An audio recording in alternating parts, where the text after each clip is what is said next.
Hey everybody, it's Heather from Center for Teaching and Learning, and I want to take just a moment to walk you through the process of booking CTL staff for an appointment. So Google Calendar has this awesome appointment setting that anybody can use to set appointments, and we use it, Michael and I wanted to show you how to access that. So you can see I'm on the CTL website right now, which is on the My Campus portal under the Faculty Resources, and I'm going to go to the About Us tab.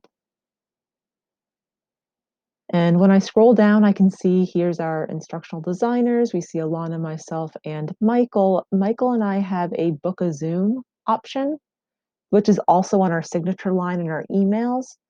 And when you click book a Zoom, it brings you to the booking calendar.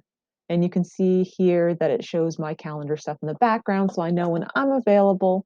And I can also go ahead when I'm ready and I find a space that's open, book Michael here, and you can see that it automatically has that Zoom meeting. And when I click save, it will send Michael the invitation, and it will also be on my calendar as well. And just like that, you too can create and book in your own time an appointment with the CTL staff.